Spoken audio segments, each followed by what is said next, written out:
Você já reparou como os dias têm parecido tão corridos? Reparou na ansiedade que a gente vive ou que todas as pessoas praticamente ao nosso redor vivem também? Parece que é normal se sentir, estar sempre ansioso e correndo atrás de um monte de coisa. Parece que ninguém consegue mais estar no presente, estar aonde deveria estar. A cabeça parece que está sempre correndo para o que vem depois. E olha que interessante, nós somos tão inclinados a nos preocupar com as coisas que só da gente ir para algum lugar já se cria uma preocupação na nossa cabeça. Muitas vezes ela parece tão natural e disfarçada que a gente nem percebe. Quer ver um exemplo? Esses dias eu estava indo pro shopping e eu estava meio apressado, estava correndo no trânsito. Então o Espírito Santo me incomodou e ele disse para mim: "Você já está vivendo.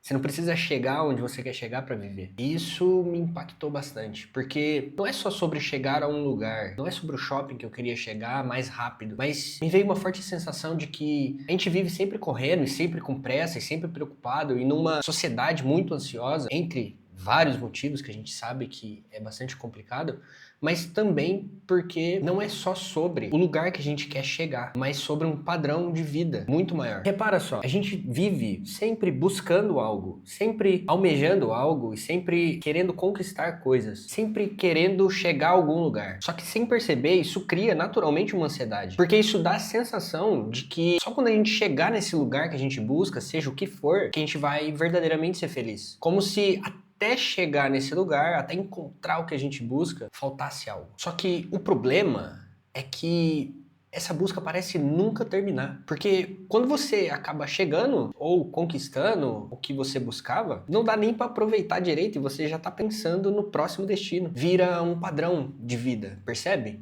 Você se identifica com isso? É a mesma coisa daquela pressa no trânsito que eu dei o exemplo, mas aplicado para qualquer coisa na vida. Veja, às vezes você pode estar literalmente atravessando um processo ou algum momento difícil da vida, enfrentando muitas dificuldades e sem nem perceber, a sua cabeça já está lá na frente, sempre esperando sair desse lugar e esperando que quando você sair desse lugar de dificuldade ou desse processo, seja qual for que você tem passado, e então sem perceber, você espera que as coisas se resolvam primeiro, para aí você começar a viver de verdade. Mas olha o que a palavra diz sobre isso. Em Mateus, no capítulo 6, no versículo 34, Jesus fala: "Não se preocupem com o dia de amanhã, pois o amanhã trará suas próprias preocupações. Basta cada dia o seu próprio mal." E olha só, lá no tempo do Êxodo, quando o povo de Deus foi tirado da escravidão do Egito, eles passaram 40 anos no deserto. E durante esses 40 anos, Deus propriamente fornecia também o alimento para eles. E nessa época, olha o que é dito em Êxodo 16. Deus estava ensinando exatamente isso para o povo. Porque lá no Êxodo, o maná, que era o alimento, ele caía do céu. Só que ele caía do céu todos os dias e era só a porção suficiente para aquele dia. Se passasse de um dia para o outro, ele estragava. Isso ensinava muito bem o povo a dependência de Deus e o foco no momento presente, de que Deus não falha nunca e de que ele tem a porção certa para cada dia. Por isso, a gente não deveria se preocupar. Também por isso, Jesus nos ensina a orar: "Dai-nos o pão de cada dia." Veja, não é o pão do mês inteiro, não é o pão do ano, não é o pão de todos os dias. Não, todos os dias você ora e pede o pão só daquele dia. Porque você confia que Deus tem a porção certa para cada dia. Se você realmente confia, então deveríamos tentar lançar fora toda essa preocupação, essa ansiedade, essa pressa e essa busca constante por todas as coisas do mundo, todos os sonhos, todos os nossos anseios. No Salmo 118, no versículo 24, também ilustra muito bem como deveria ser esse cenário de confiança em Deus. Porque fala assim: "Este é o dia que o Senhor fez, nele nos alegraremos e exultaremos." Veja, a instrução de Deus pelo salmista aqui não é para se alegrar quando algo acontecer lá na frente ou pela expectativa do que vai acontecer, mas é para se alegrar agora, independente da circunstância. Só que, tá bom, eu sei, isso pode parecer muito frustrante e desafiador, porque mesmo sabendo dessas informações, às vezes até mesmo conhecendo a palavra de Deus, é muito difícil executar isso, é muito difícil não nos preocuparmos. A gente vive realmente num tempo de muitas tarefas, muitos afazeres, e isso é muito difícil, é muita correria. E também porque saber essa informação e conhecer a palavra de Deus por si só não resolve, não é meio que automático. Pelo contrário, o automático é que a gente cai nesse problema sem nem perceber, e mesmo a gente conhecendo, a gente cai nele toda hora. Então, como resolver? A notícia boa é que a palavra de Deus, ela não só diz o que fazer, mas também como fazer. Dá uma olhada no que Paulo escreveu aos Filipenses na sua carta, no capítulo 4, no versículo 6 e 7, diz assim: não andem ansiosos por coisa alguma, mas em tudo, pela oração, pela súplica e com ações de graças, apresentem seus pedidos a Deus, e a paz de Deus, que excede todo entendimento, guardará o coração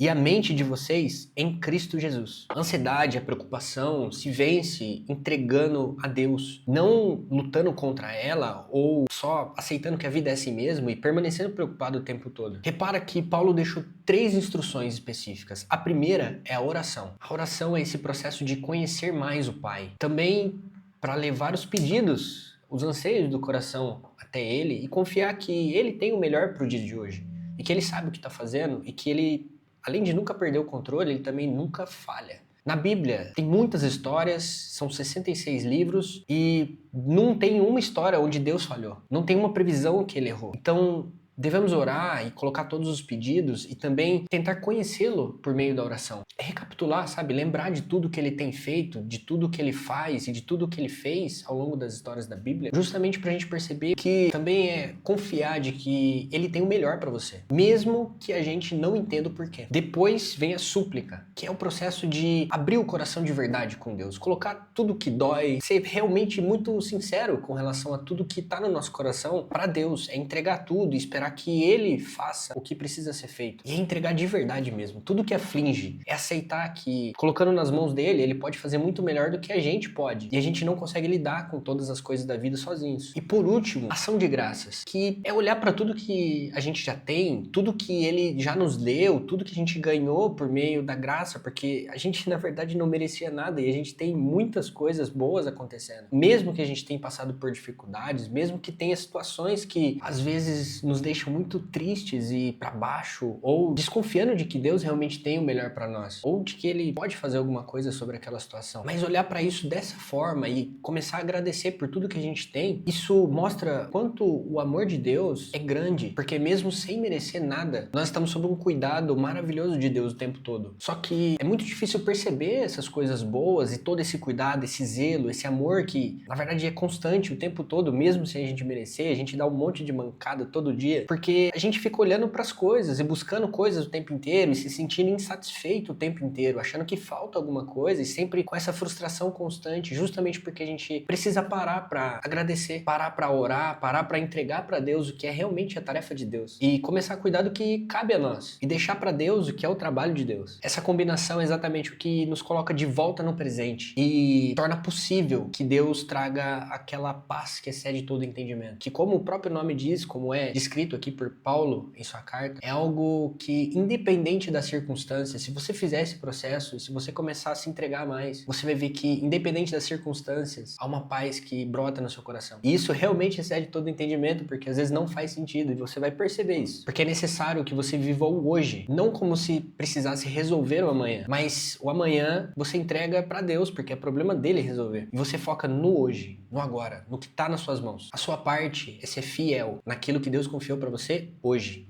Independente das dificuldades, das demandas, da correria, mas esquecer um pouco daquilo que não tá sob seu controle. Então, viver esse dia de hoje como ele merece ser vivido, em paz. Se você se identifica com essa mensagem, escreve aí nos comentários o que você tem passado e como você pretende obedecer o que a palavra de Deus diz e mudar essa perspectiva e realmente experimentar a paz que excede todo entendimento. E se essa mensagem te abençoou, ela pode abençoar mais pessoas também. Aproveita para compartilhar com alguém que pode estar passando por um período muito difícil ou enfrentando constantemente preocupações e ansiedade. Não esquece de dar seu like e a gente se vê no próximo vídeo.